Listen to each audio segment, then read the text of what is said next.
Again, ladies and gentlemen, welcome to tonight's virtual parent meeting. We will get started in just a couple of minutes. We are just allowing time for those who are just coming into the room to enter the room, and then we'll go ahead and get started.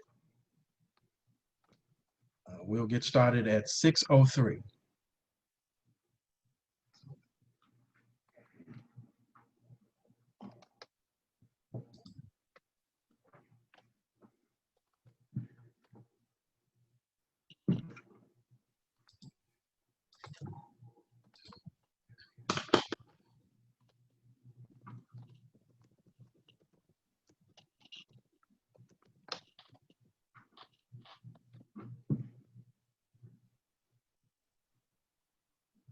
All right, it is now 6:03, so we are going to go ahead and kick things off. Good evening, Holy Trinity parents and guardians, and welcome to tonight's virtual parent meeting. We are so glad that you are here and joining us tonight for tonight's meeting. My name is Charles Jefferson. I'm the Director of Marketing and Communications, and we are so glad and excited to have you here to be able to talk with you and share with you and give you some school updates about the school, as well as to address any issues and concerns that you may have. Before we get started, I want to go over a couple of housekeeping rules. Number one, the meeting tonight will be recorded. I know I received some emails from some parents earlier this evening. So this meeting is being recorded and will be available on the school's YouTube channel by the end of the week. And we will also be sure to send the link via email. The other thing is we have a Facebook group for parents specifically. It's called Parents of Holy Trinity High School, and I'm going to put the link to that group in the chat box. So if you're not already, we encourage you to join that group. We post announcements in addition to email. We also post announcements to that group. And it's also a good resource to share information with other parents. We have other parents in that group who also share information, ranging from scholarships to FAFSA tips and et cetera, et cetera. So we do encourage you to join that group as well.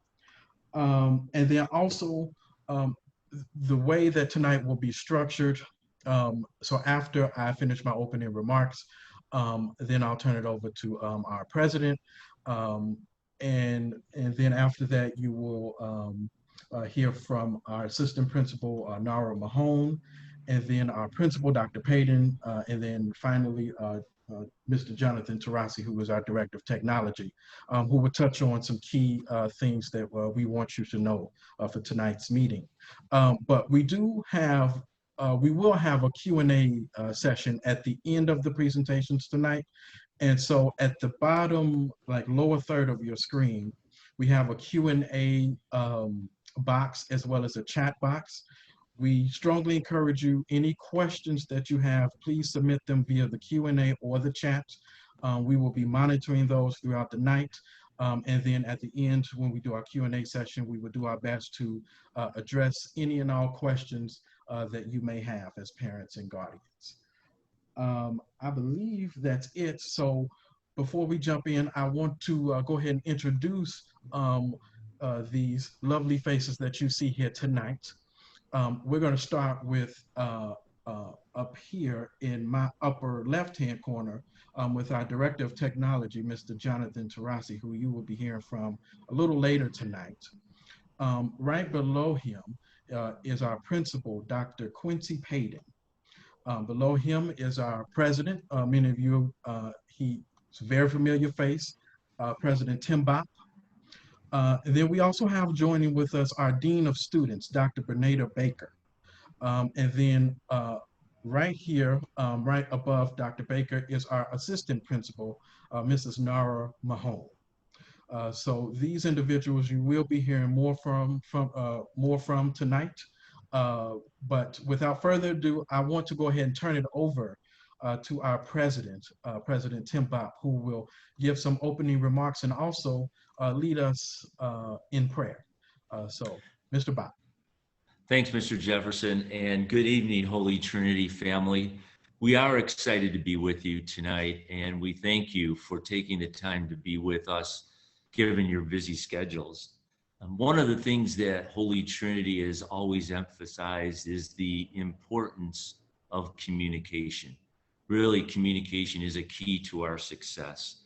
So we're very interested in entertaining your questions tonight, your ideas and thoughts. We really do look forward to that kind of feedback. So don't be shy tonight. If you have something on your mind or if something comes up during the conversations that we're having, please don't hesitate to use the chat function, and we would be more than happy to answer your question. Please remember that it is very important to us that we look at our relationship as a partnership. We are partners in your child's success. And together, we can accomplish some outstanding things.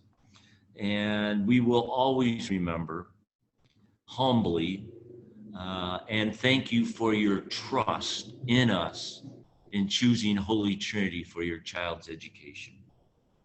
Having said that, we would like to start tonight the way we do every day at Holy Trinity by putting ourselves in the presence of God. And if your children haven't told you this, there is actually a Holy Trinity prayer. It's more like a preamble that we use every time we pray.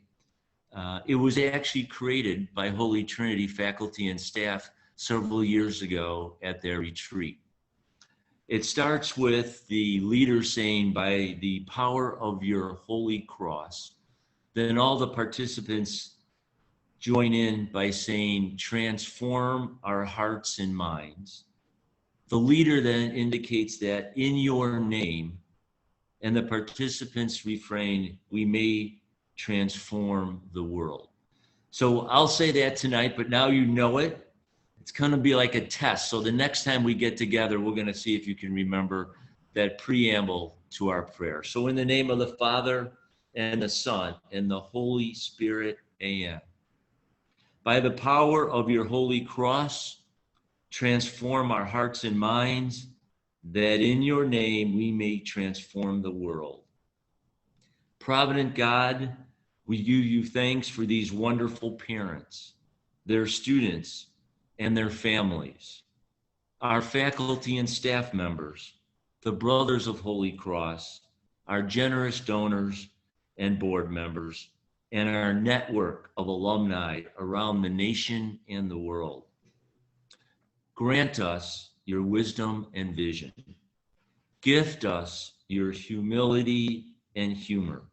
Provide us your courage and compassion so that together we may meet the challenges of this school year with zeal and resolve. O Lord, thank you for the opportunity to meet tonight, to exchange ideas and plans, and to work together in your name. We ask for your grace through the intercession of Saint Joseph, patron of the Brothers of Holy Cross, our founder, Blessed Basil Moreau, our beloved saint, Saint Andre Bessette, and in the name of your Son, Jesus Christ our Lord, amen. In the name of the Father, and the Son, and the Holy Spirit, amen. I'll now turn it over to Ms. Mahone. Thank you, everyone. Thank you, Mr. Bob. Good evening, parents and guardians. It is a pleasure to be here tonight. As a parent and a mother of 5 girls, I empathize with you this evening during this pandemic. We have had to become managers by dividing our time and attention and guidance between our careers and our children. For me, I'm at home now, but I'm also trying to make both worlds coexist, both roles coexist at the same time, just like you. But through it all, our students here at HT, they have shown us a lot of grit and resilience. I understand all of the tech issues that we've heard of, managing their day with their schoolwork, their home responsibilities, And I'm very proud of them because they've been able to balance both home and school. So I look at them as my own children. I want to talk about our celebrations this evening, and we have many things to celebrate. The number one celebration for this evening is we have no reported cases of COVID-19. Our students have been extremely compliant in regards to PPE, our safety measures when it comes to social distancing, wearing masks every day. They come to school with enthusiasm, excitement, and even though they cannot interact with their peers as they did last year, they're still happy to be here at school. We also have our cleaning protocols daily. We have sanitizing early in the morning and in the evening with our maintenance staff and a cleaning crew, sanitizing our classrooms, our desks, our doors, the doorknobs, the bathrooms several times a day. So I'm very proud to say we have a very, very clean building, and the students follow all of the protocols. We also have implemented a lot of fun activities, which I really want to highlight tonight. The first social fun activity that's been implemented is our fantasy football. This is, the athletic director has sponsored this activity, and it's all donations of gift cards for the winners. We have 12 participants from all 4 grade levels. This will last within 3 to 4 months during the NFL season. So the top 2 winners will receive a $25 gift card at their favorite restaurant. Another celebration, we have also started our ceramics on Saturday. So those art students, they can participate in art class with ceramics with our art teacher, Sister G. Marie. And we will start launching in January an essay contest. With that, we'll have some free giveaway gift cards and soon to come proposed dress down days.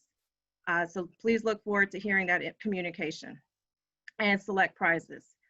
So through all of these things that our students have experienced with our e-learning, our hybrid model, they have shown a lot of grit, like I said, and resilience. So I'm very proud of them. It's a pleasure to be here at HT, and I look forward to meeting all of you very soon. Thank you. Thank you, Nara. I guess it's my turn. Welcome, HT parents and guardians. It's good to speak with you guys again. I've been speaking with a lot of you over the last couple of months, and it's been wonderful. Nara just kind of went over some of our positives, some of the things that are going on in the building that are great, that our students are responding to, and that we enjoy providing for them. But we do have some challenges. And the first one I want to start with, I think, is the number one challenge that we've all been talking about, and that is technology. This issue has been going on all over the country, specifically in rural areas where Wi-Fi connectivity is hard to get, even if we are not trying to do it in a school. It also hits urban areas, just like Chicago. We're a large city. We have plenty of internet options, but CPS in many suburban schools and Catholic schools like ours are also struggling with making sure that connectivity is not an issue at school. However, there have been some challenges. In the first 2 weeks, we located some of the challenges here in the building on our end. It was new, we found glitches, and there were things that we really had to work out. Even some of our teachers were struggling with working the camera and managing a classroom that is in 2 different spaces, here in the building and at home. We're happy to report that we've worked out some of those issues here at Holy Trinity, and our Director of Technology will talk a little bit more about what those troubleshooting issues were. But we know we still have some work to do. Some of you have admitted that you didn't even have Wi-Fi, and that was something that maybe we neglected to put into our equation and how we were going to do e-learning.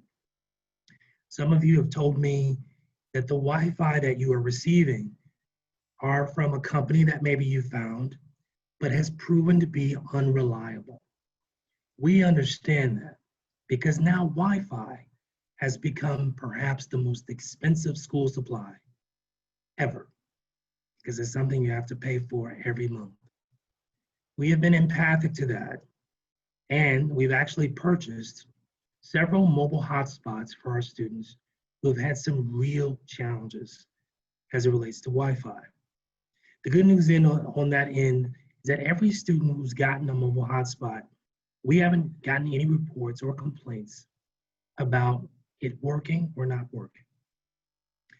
We have purchased some more, and if there are parents who would like to have one, all you have to do is email me and we'll work on getting you one. We asked that back in August, and we only had 5 parents that requested it. And since then, only 5 more.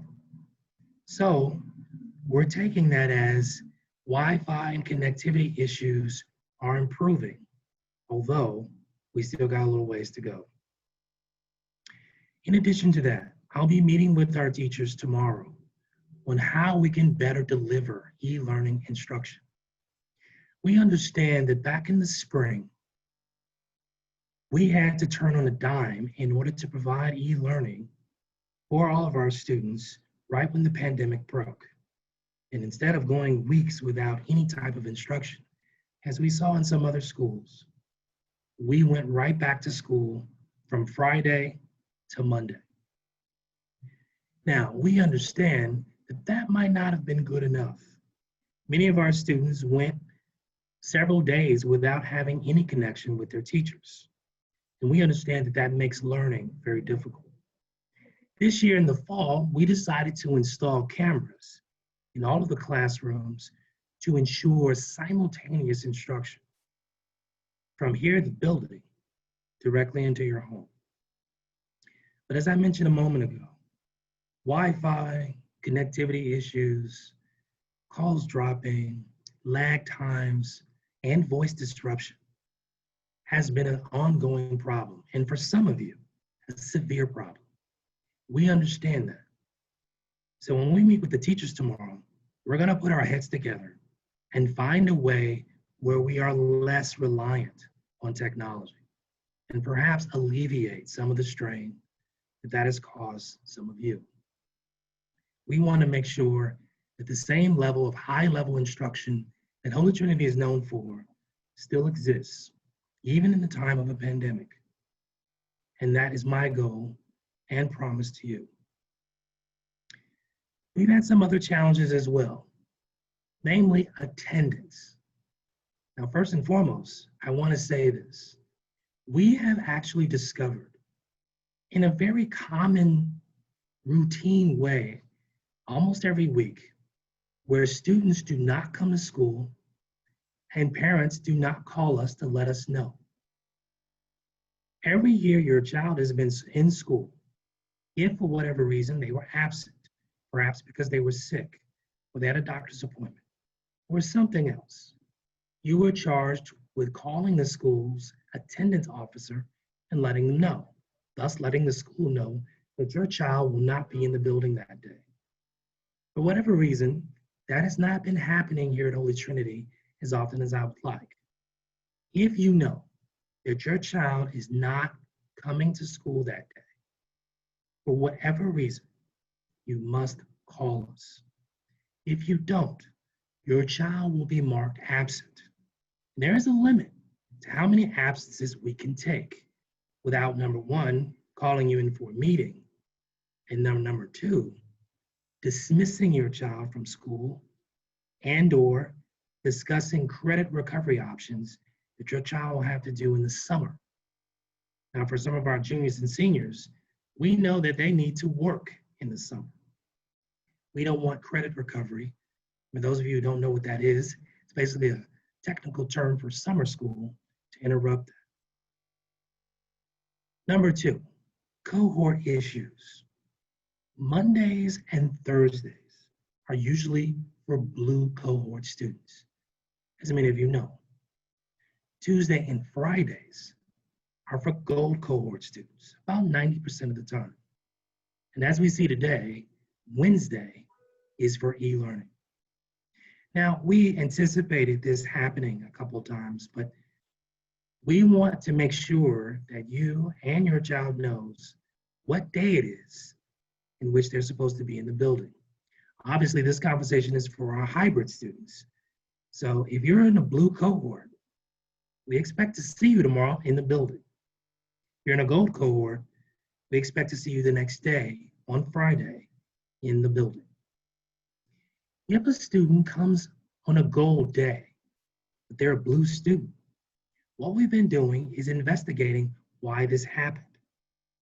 We have marked several of those students absent. And the reason for that is that we want to make sure that students are disciplined enough to know what day they're supposed to be here.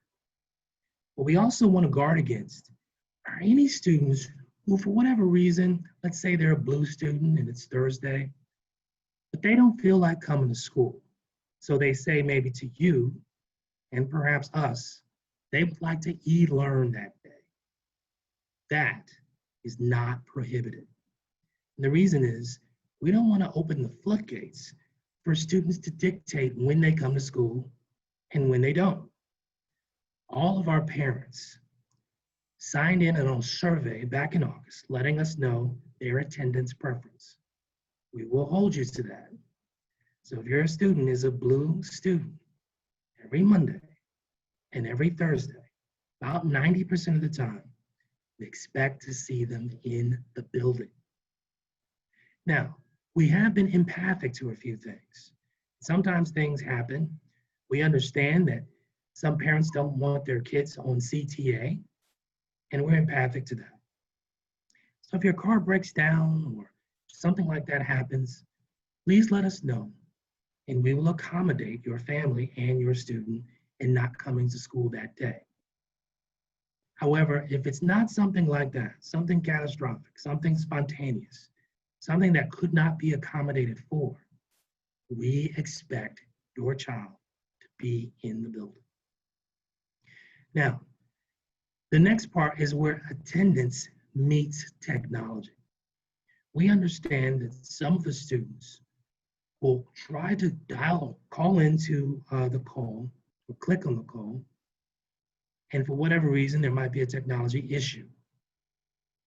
If that should happen, all I want the student to do is email their teacher and let them know that they're having a tech issue. If it's a continued tech issue, please locate and call our Director of Technology, who can troubleshoot some of these issues, and we've been successful in doing that. But if you don't do anything, then the teacher has been given the right to mark that student absent. And one thing that we're doing a little bit differently is that we have asked all of our teachers to not take attendance until the latter part of class. That way, if a student is having any tech issues, they have plenty of time to get it solved and get back into class. The next issue I want to talk about is homework. Several of you have called me complaining about excessive homework that's been given to your student. I actually investigated this with Ms. Mahone last week, and you were right. We did find some teachers who indicated that they were giving a lot of homework. And in some cases, it's been because of a carryover effect on something that we used to do last year. It was one way we actually collected attendance back in the spring. I've indicated to all of our teachers that is no longer the case. And I've requested that homework be reduced by 60% in all classes, not math and science. Math and science is a little different. You can only learn those subjects by doing. And the only way we know that your son or daughter is getting the information and lesson that they're getting is by repetition. And that repetition sometimes comes in the form of homework. But in the coming weeks, your child and you should notice a vast reduction in the amount of homework that they're being given. We understand that if your student is online from 8 o'clock in the morning to 3 o'clock in the afternoon, and then have to do 3 to 4 hours of homework, That is excessive. That's a lot. And many of you called me about that. I want you to know that I heard you, and I'll be reinforcing this tomorrow at our teachers' meeting. In addition to that, several of you were contacted today regarding outstanding medical forms that we are still waiting for your student. If we don't get these forms lawfully, your student cannot go to school.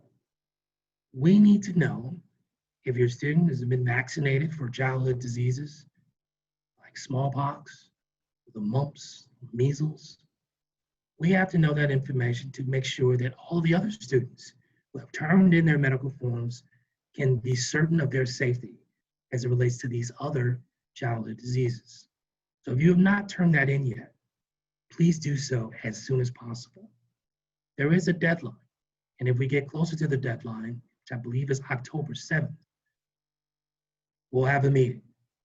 But until it's in, your child won't be able to come into the building. Lastly, we're starting up Parent Club again this year.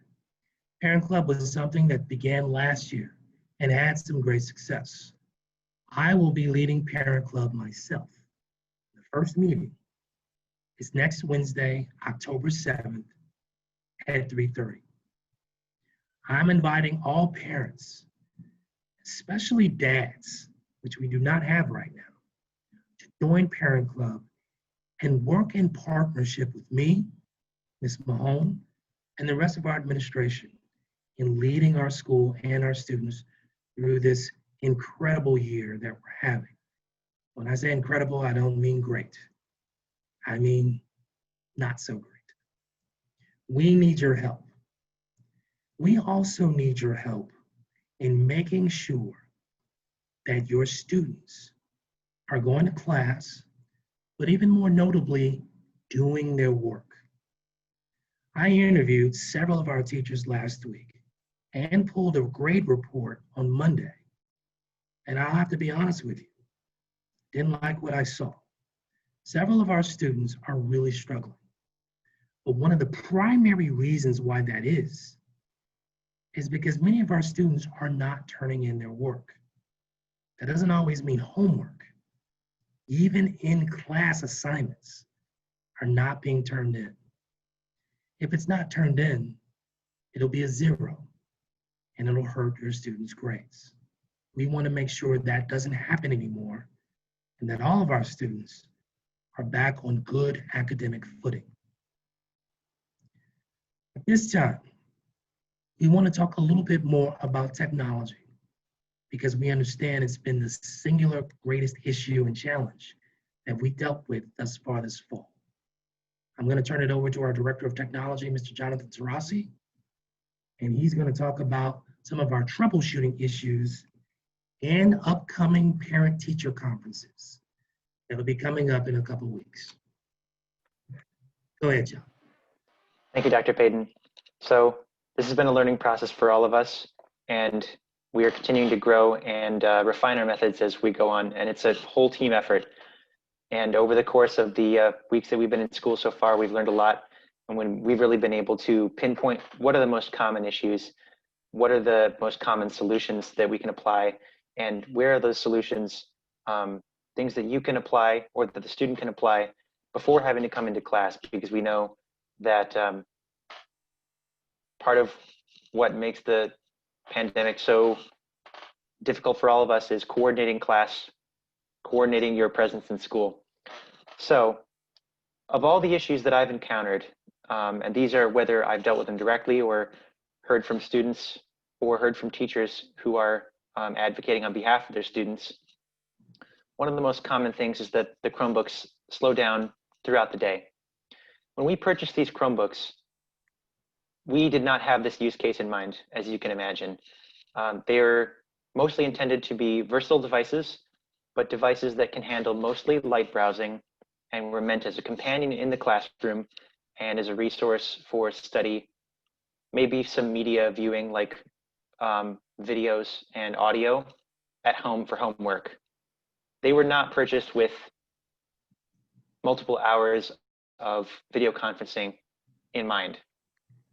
Now, we have to be flexible, and what we found is that there are ways of reducing the strain on the Chromebook. So these Chromebooks, they're only so powerful, they only have so many processing resources, but we found that there are a couple of techniques that you can try to reduce the strain on them. And I want to actually back up and say that when a device is lagging, when it's slow, when opening and closing tabs is difficult, or when it's freezing, almost all of the time it's been because of heavy use of video conferencing and the strain of video conferencing.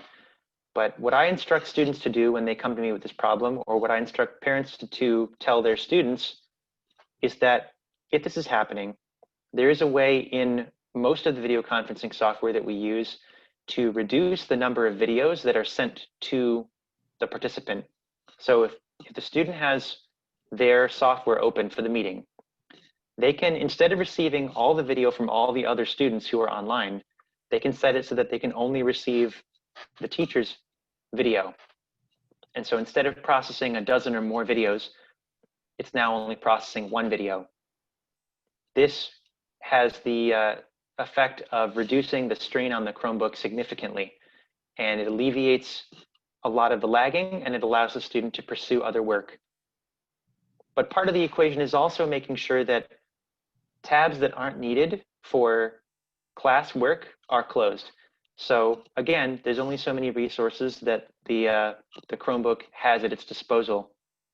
And so those resources are stretched thin if other materials are open that aren't necessary for class.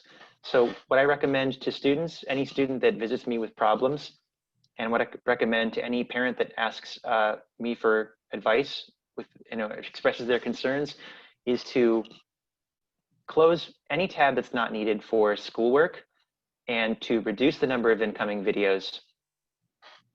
Most of the time that is successful in relieving the strain on the Chromebooks.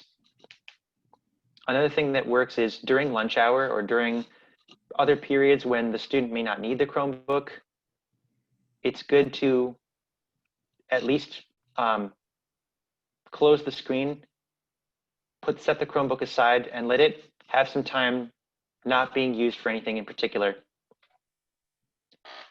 Now, as I'm sure that you know, the rigor and quality of our instruction is paramount. And so if it becomes impossible for a Chromebook to keep up with the demands of school, the student should first consult with their teacher, but at the teacher's discretion, they may either temporarily allow the student to use another device if that device is available to them.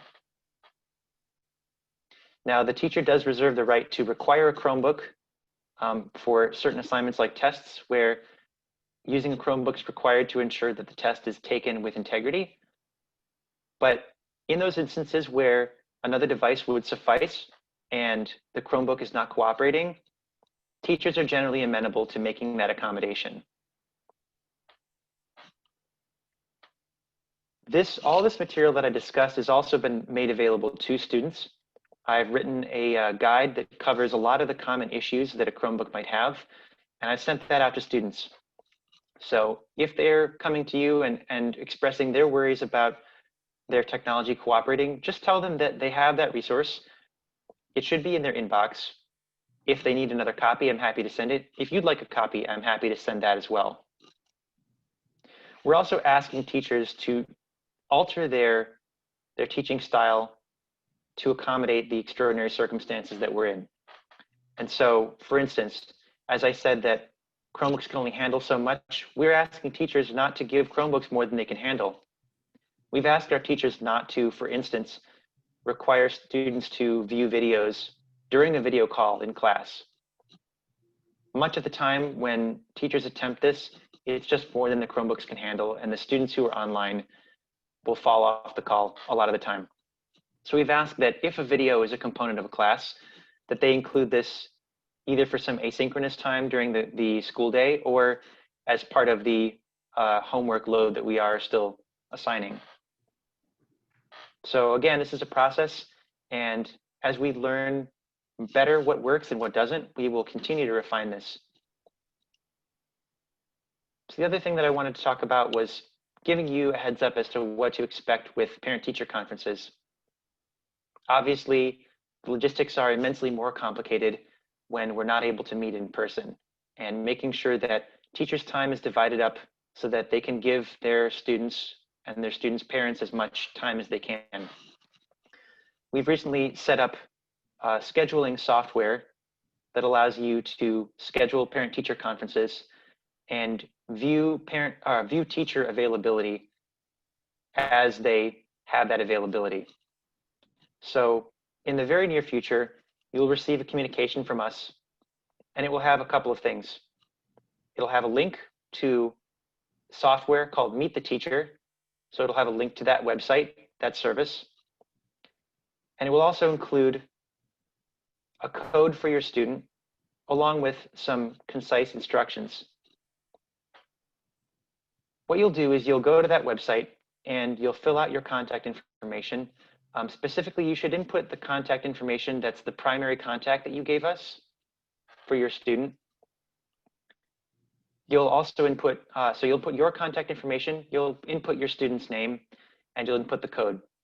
Once you do that, you will see the schedules, the availabilities in the conference time blocks for all of your students' teachers. You'll see what times they have available as those times are booked. And as the times book up, you'll see that those slots will reduce. All you do is you pick a slot of time that you have available that you can meet with the teacher, and you're able to reserve it with a few clicks and leave a note if there's anything in particular that you want to talk about.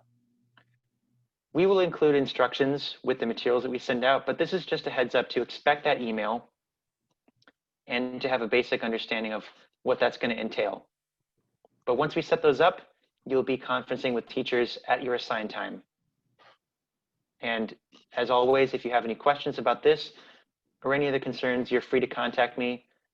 Mr. Jefferson can get you my phone, my office phone, or my email. I try to be as responsive as possible, but I am happy to say that as we've gone on, the technical issues have been less numerous and less severe. And it's gotten to the point where, for the most part, most students and teachers are experiencing a smooth class experience, and we expect it to keep improving as time goes on.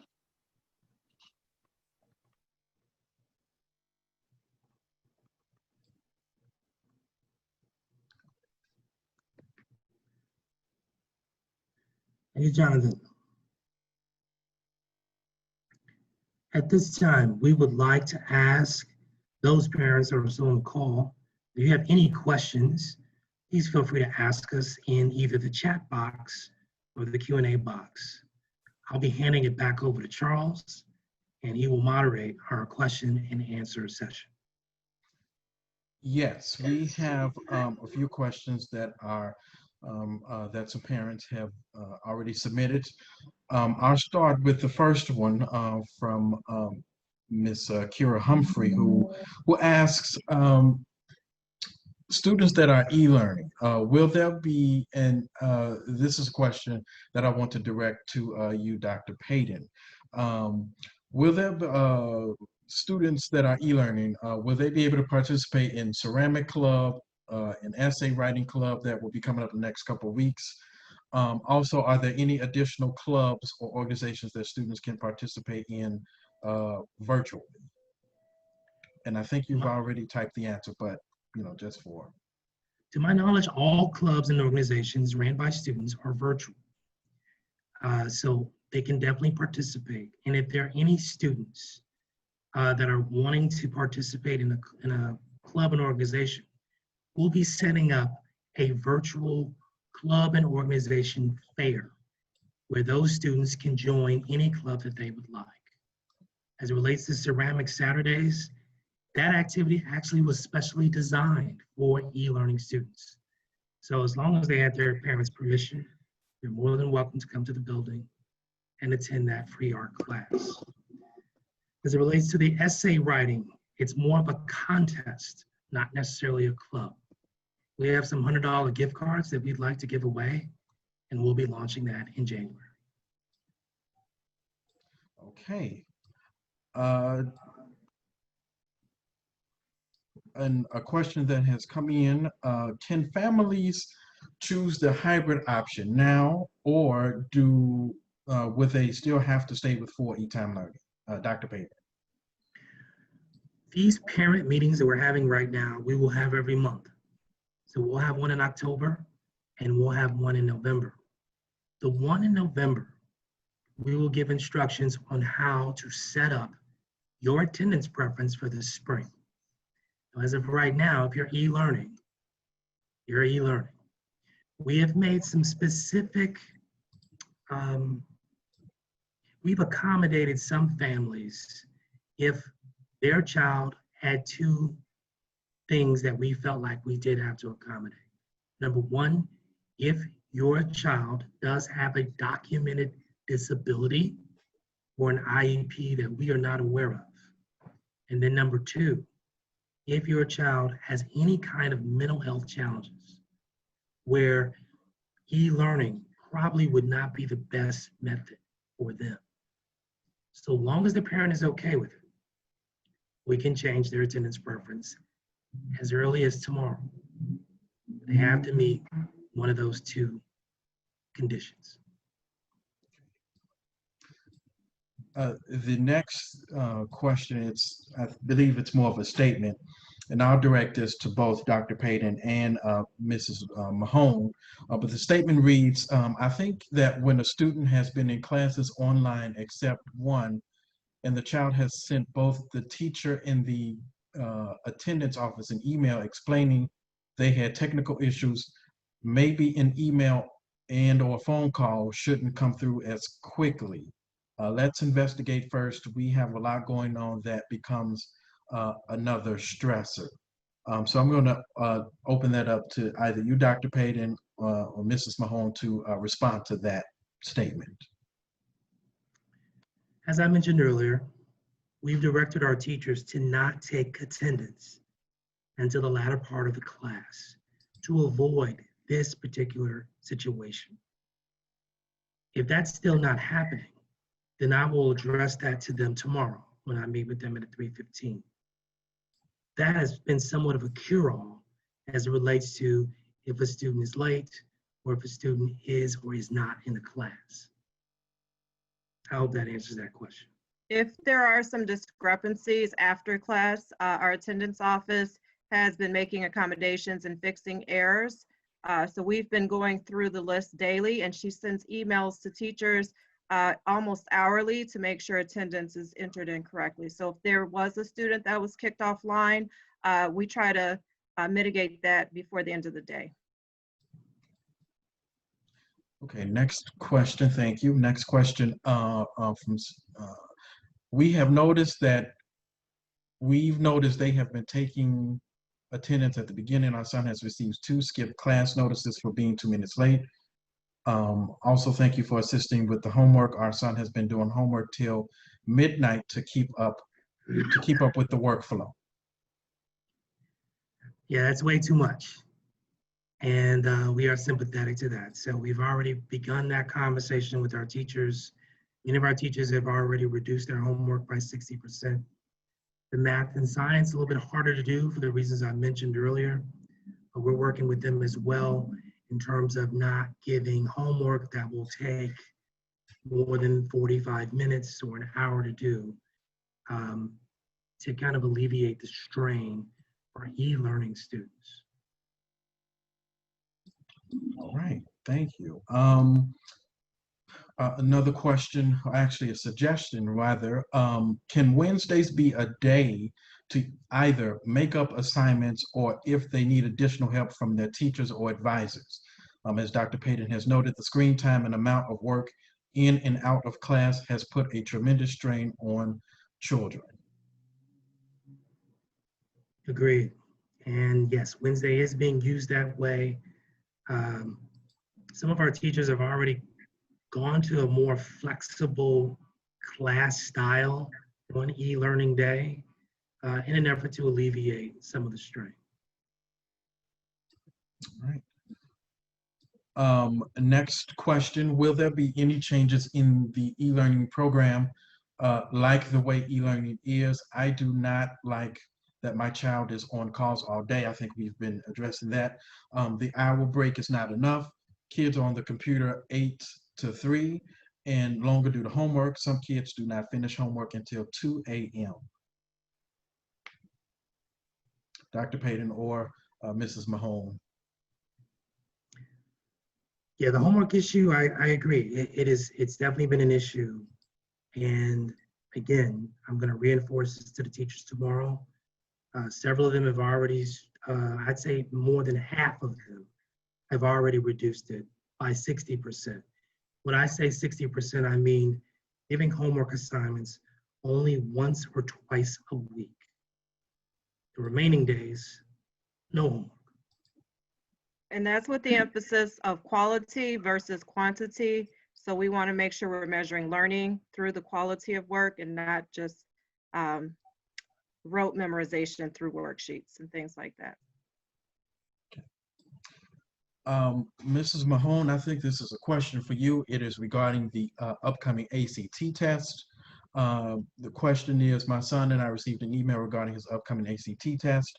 The email does state that cell phones are not allowed, which makes sense, but is there a location for the students to place their cell phone? My son will be taking an Uber to and from the school due to my work schedule, and I don't want him in a stranger's car without a cell phone. Yes, thank you for bringing that question up. For ACT, there are several protocols, which communication will be sent out soon. One is students have to bring their student ID. We have to take record of who's checking in. Even though we know your child, we still have to check that student in with their student ID. And cell phones and things that they cannot have on them, that will be locked in a safe until the end of testing. If you have any further questions, please email me in regards to testing for ACT. We have October 10th and October 17th dates set. I am the coordinator and we do have several proctors. We will be following social distancing and the PPE safety measures. Thank you. This next question or statement / question, I'm going to direct this toward Mr. Tarasi in regards to technology in classroom sessions. This person is saying that the calls do not work at all. My child does not get the full education because the calls do not work, the calls freeze and kick students out. So as I said earlier in my presentation, generally when there is not too much strain on the Chromebook, when it hasn't been in calls for too long, and when there aren't extra tabs or aren't an unnecessary number of videos, it generally will have a smooth enough experience. Now, like I said, nothing is perfect. It also depends on the network connectivity, but we are not able to necessarily remotely, we can't remotely improve the hardware, but we are happy to look at it if we think that there is something wrong with the hardware. So if you think that the Chromebook itself is damaged, or that the hardware software is defective in some way, and that might be contributing to the problem, have the student start by contacting me and providing me with screenshots and or videos of the problem. I will then analyze it, and if I need to, talk with the rest of our technical staff. And if we determine that it needs repair, we will arrange a time for the student to drop off the Chromebook. They'll receive a loaner device, so they'll receive a device that is in working order and able to handle the workload from the class, and they'll be able to use that loaner device until their device is repaired, at which point we will schedule a time to exchange back so that the student's originally issued device is returned to them in exchange for the loaner to be returned to us. All right. Another suggestion that a parent has, can calls be limited for classes to every other day? This could help decrease screen time, Chrome time, and the students can work on assignments and discuss on the next scheduled day for class calls. That's a suggestion that a parent has submitted. is we met with our SGA on Monday, and that was a suggestion that they gave also to kind of relieve the strain of e-learning and being on a call all day. The entire administration attended that meeting. We heard our students. And so we're going to follow that up with a student forum that will just contain all of our students, and we want to hear from them what they feel our e-learning situation has been. And then conversely, tomorrow, me and all of the teachers and Ms. Mahone are going to put our heads together, and we're going to try to find an equilibrium between where we were in the spring and where we are now. And we feel like that might be the sweet spot where it's not an over-reliance on technology, that students are not exhausted and working till 12 o'clock at night, but are still getting the same high-quality instruction that we have always given. That'll happen tomorrow. Okay, thank you. Question from Stephen Zorn, I guess referring to a student, came into school yesterday to pick up the hotspot device around 7:50 in the morning at the main office. But the office staff said that the principal was not in. Can you leave it at the office?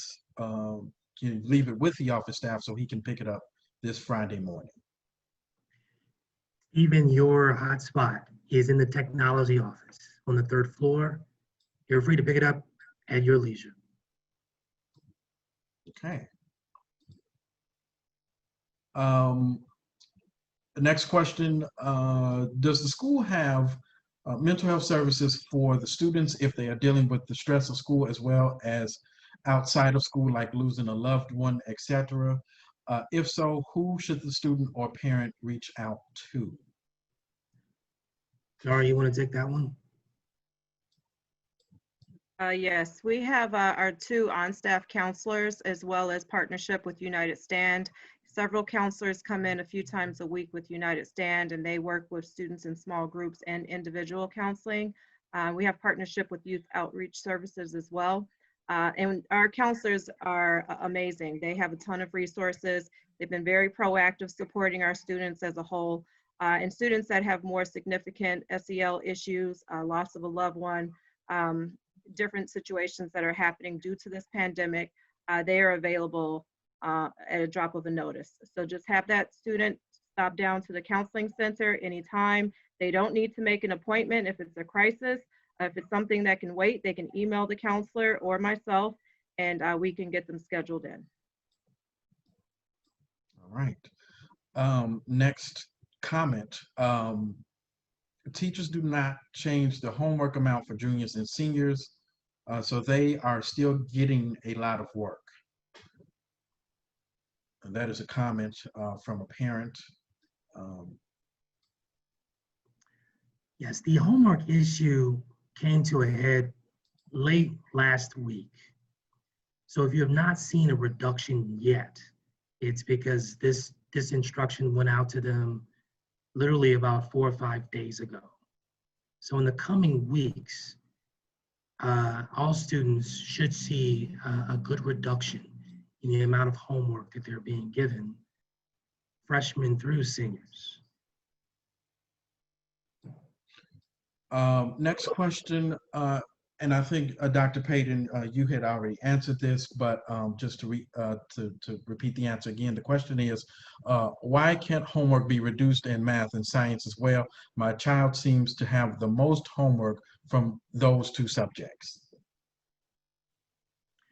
Yes, it is difficult to establish real learning in math and science without repetition, without actually doing it. Many of our students are what I would call tactile learners, meaning they're going to learn it by doing. Homework is just a device or a tool that ensures and allows students to continue doing the work after they've left the school building, and in order to really, really learn it. And this is especially true in math.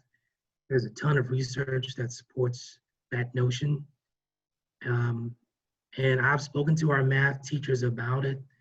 They all agree, and I tend to agree with that as well. If we have students who are struggling in math and or science, and that is contributing to longer homework assignments, or that it's taking longer to complete an assignment, we are staffing, actually we have staffed, our resource learning center, where those students can get tutoring and get a little bit faster when it comes to that material.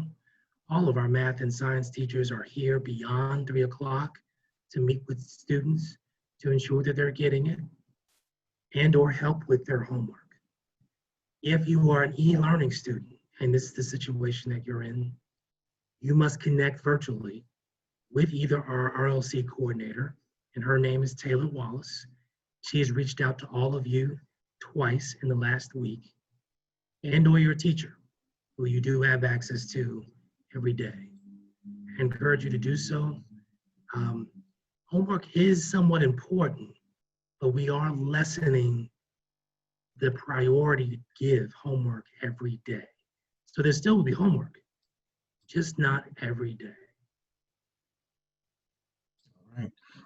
Mrs. Mahone, this question is for you again about ACT, SAT.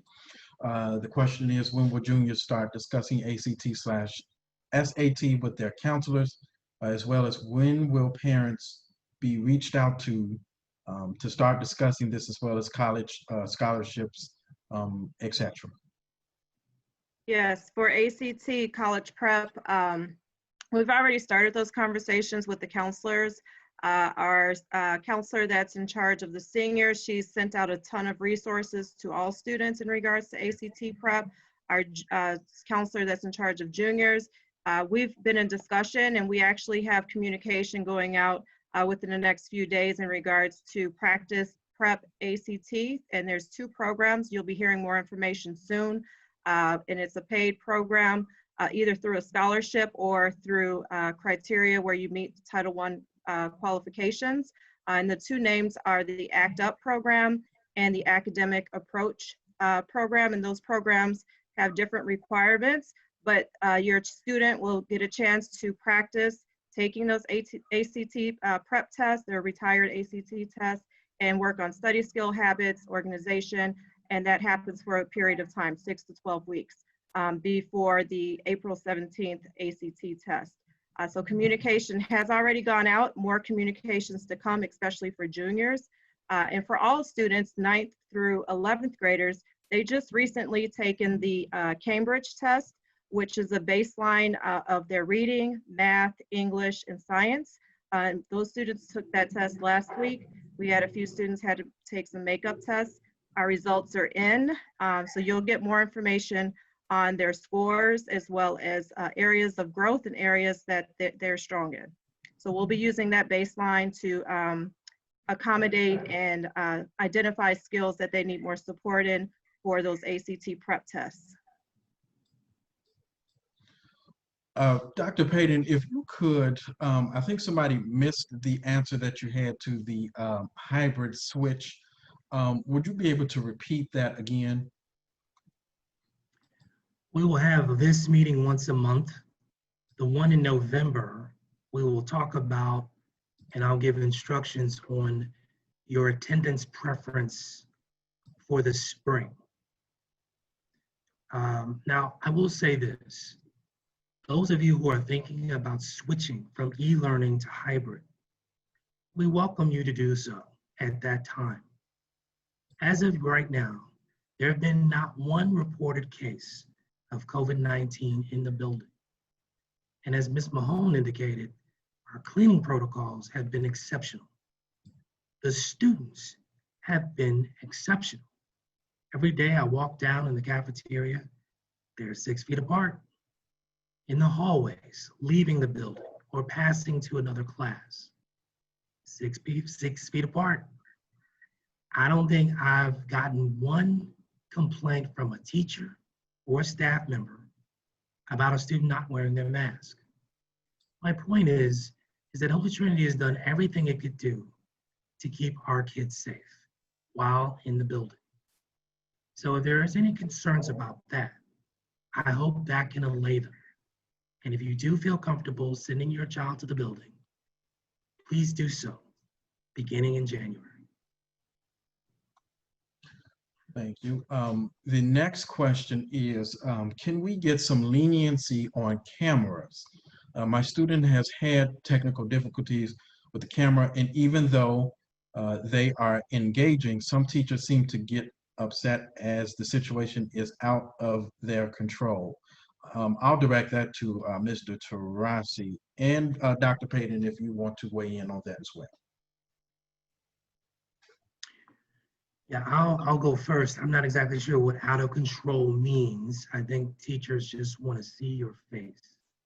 It's the number one indicator we've used to show that you are present in class. Now you can eat in class, you can have a drink in class, juice, pop, whatever, while you're at home, obviously, but we just want to see you. Now, parents, we have had a number of situations where students are on the call, we see their face, everything is fine, they get up and leave and do not return. There have been other issues where the teacher has to stop teaching because the child's TV is on too loud. They're watching TV while they're in class. I know it's difficult being at home, all the distractions are there, but we need our students to do their very best to focus and it's in class the best way they can.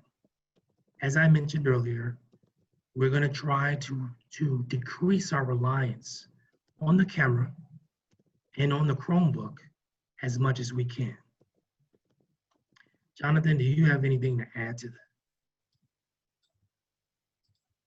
Only to reiterate what I said earlier, which is that obviously the instruction is paramount. That's what we're aiming at. And so if the camera use becomes an impediment to the Chromebook staying on the call, have the student contact the teacher, express that concern and say that they're happy to use a personal device to stay on the call. They're happy to participate, but that the camera is just too much for the student. And this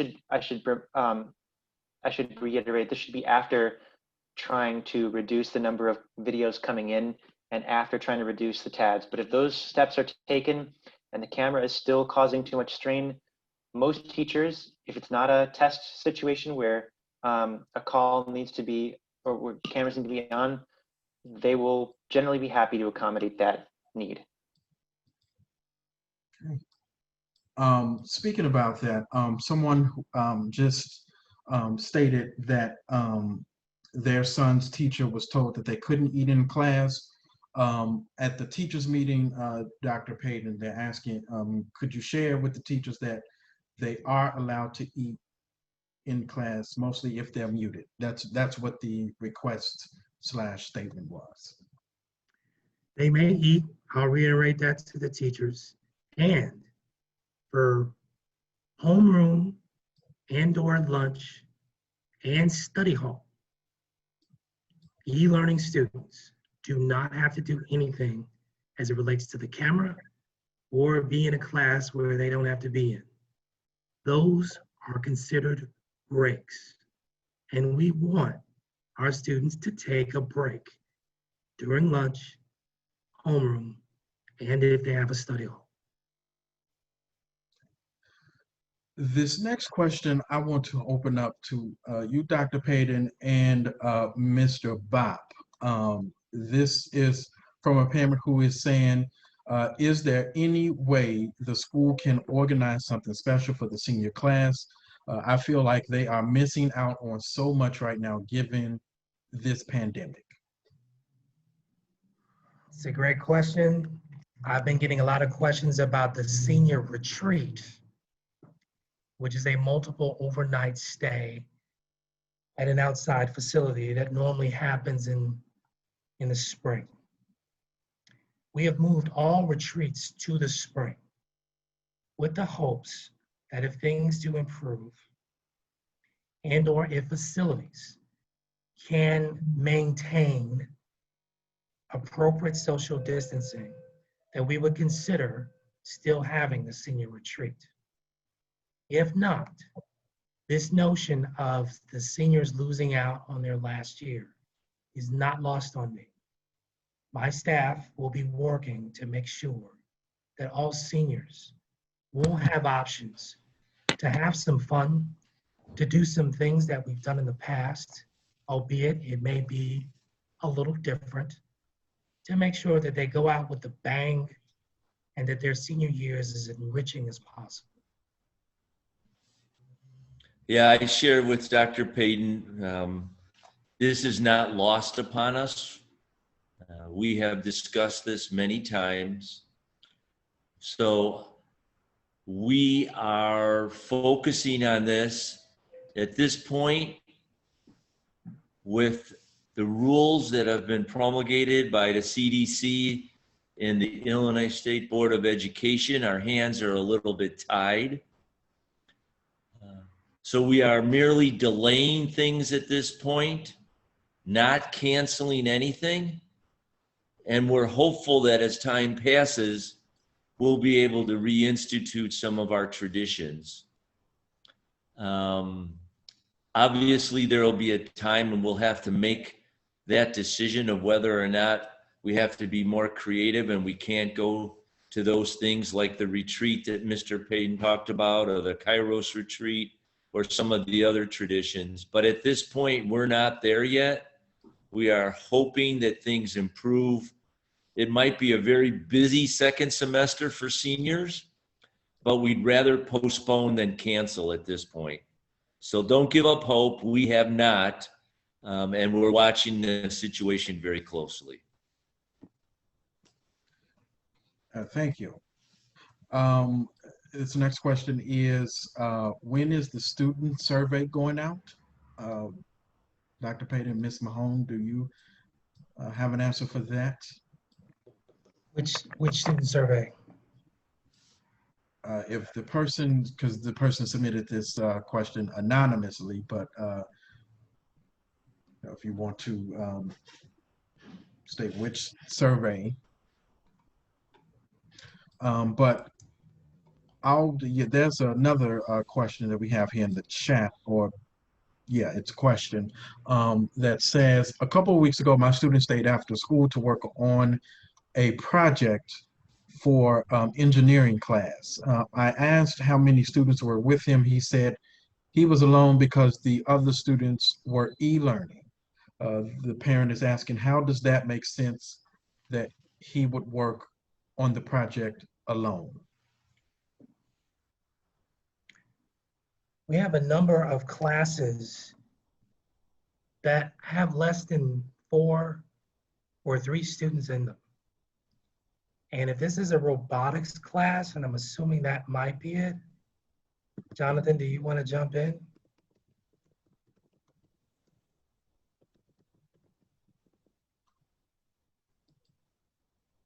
Yeah, so if it is in fact a robotics class, I'm also the teacher for those classes.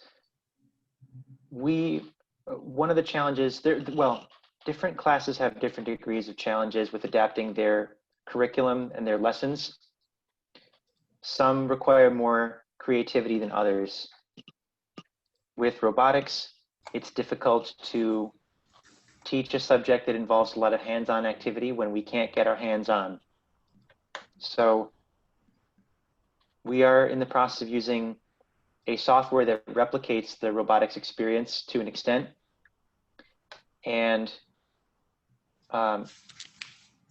if there is group work, then groups are expected to be groups. So no student should be on their own.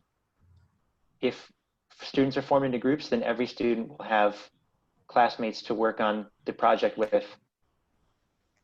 And if it's found that there's not an equal amount of contribution, you should have the student contact me and express their concerns, and I can follow up and make sure that everybody in the group is participating an equal amount so that work doesn't fall unduly on any one participant.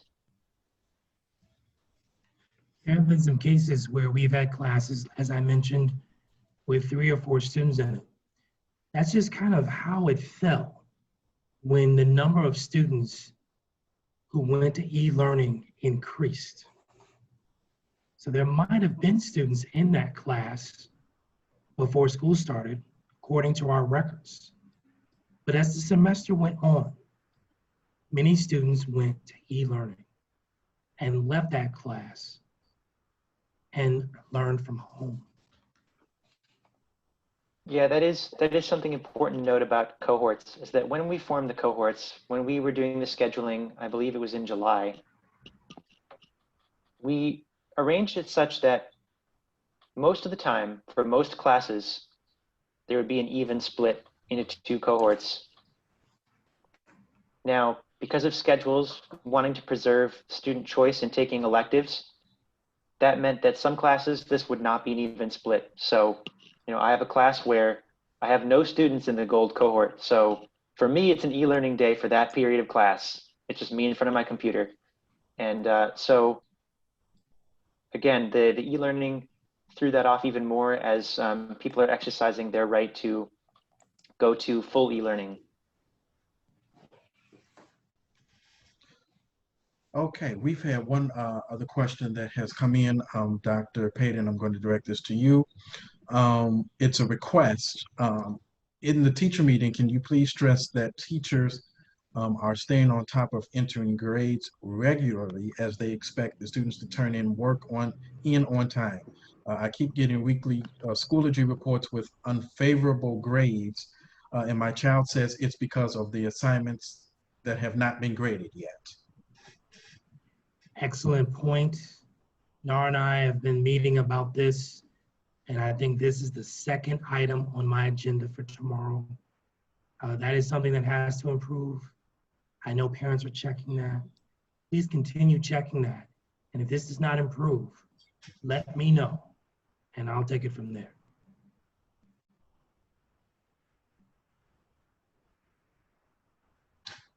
Are there any other questions? We went through all the questions in the Q&A and in the chat.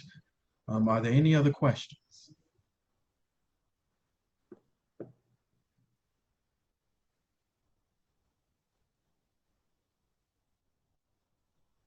If there aren't any, then I'm going to turn it back over to Dr. Paden and Mr. Bopp and the rest of our school administration for some closing thoughts.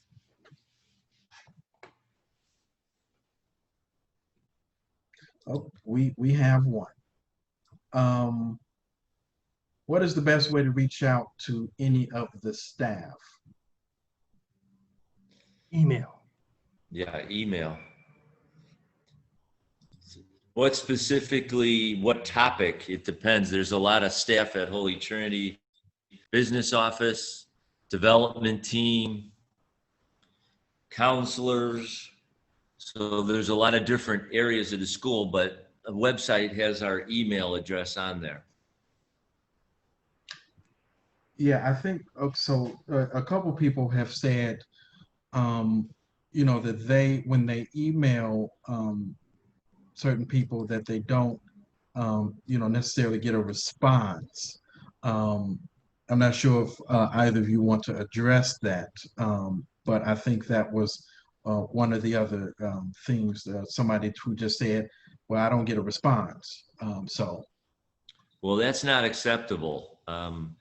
Communication is the key.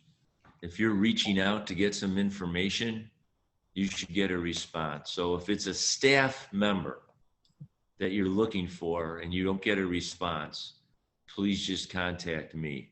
If it's a faculty member, that would go to Dr. Paden.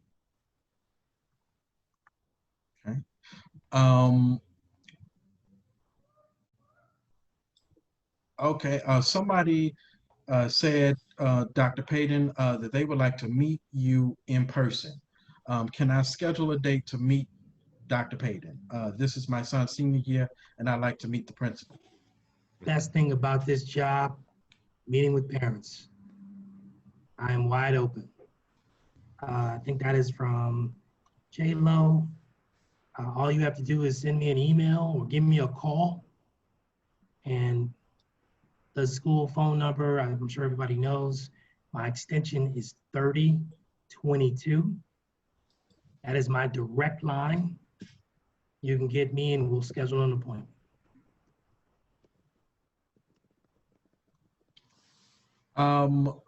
Mrs. Mahone, what are the freshman counselors' names or names? Yes. So our one counselor, Miss McMullen, she has the sophomores and seniors, and then Miss Hogan has the freshmen and juniors. And you can also look their emails up on the website, as well as Mr. Jefferson, if you can post their email. I certainly will. We answered that. We answered that. Can you please tell? Well, we answered that. Are there any extracurricular activities for freshmen? Believe the answer is yes. Yes, it is. All of our clubs and organizations are open for freshmen. Obviously, our regular activities, things like sports, athletics, have slightly been put on hold.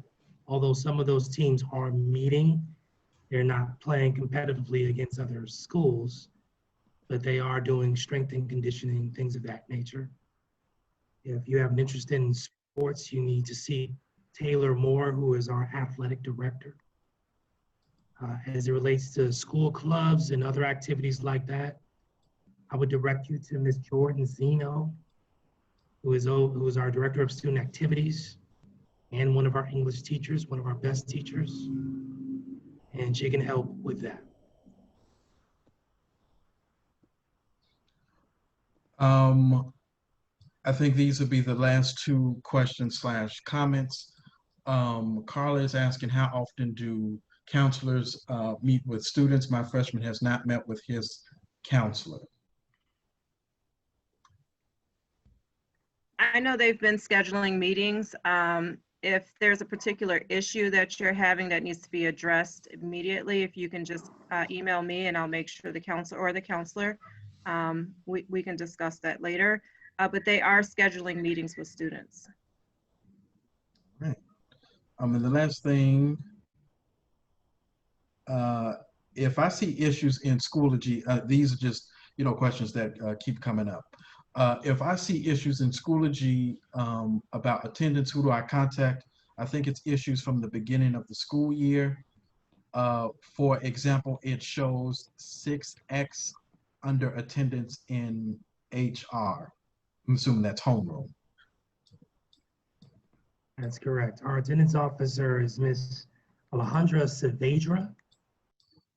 And if it's a homeroom issue, the student should discuss this with their homeroom teacher and Ms. Saavedra. Okay, the last thing that I have here is just a comment, and it just says, this is from Carla, who just says, just want to say thank you for doing so great. Thanks for all the lunches and all the cleaning.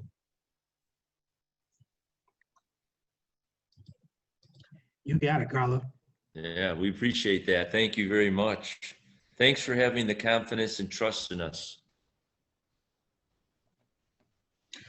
One more question. This is about physicals, Dr. Paden. This person has said that they have sent their son's physical. So why are they sending me an email stating that they don't have it? So how should they go about addressing that? Please contact Miss Linda Bannon, who is over that part of our administrative team. She's taking all the physicals and the medical documentation. Her extension is 3001, 3001. And she can help you. Okay. We are at 7:21. If there are no other questions, which there aren't at the moment, then I'll just go ahead and turn it back over to Dr. Paden and Mr. Bach for some closing thoughts and remarks. Well, I just want to thank all the parents for coming out. Thank you for being patient with us. Thank you for sending your child here to Holy Trinity and entrusting us not only with his care or her care, but also with their education. None of this is lost on us. This is a challenging year, but I would say for the most part, we are meeting that challenge. We do need your help. We don't want to be alone in this. We feel like a partnership with our parents gives the best outcomes and results for our students. So thank you. And the next meeting will be Wednesday, October 28th. And we'll do it again. Thanks, everybody. We very, very much appreciate the opportunity for these meetings. We appreciate your engagement. Really excited about the new academic team that we have. We're really excited about how our students are doing and dealing with all of the distractions. So it's going to take some time, but if we work together at the very end, everything is going to work out just fine. So thank you again. Thank you for believing in Holy Trinity. Thank you for your support. And we look forward to working with you throughout this year to make your child's experience the very best that it can be. So God bless you all. Have a wonderful evening, and we will see you soon. All right. Good night, everyone. Take care, everybody.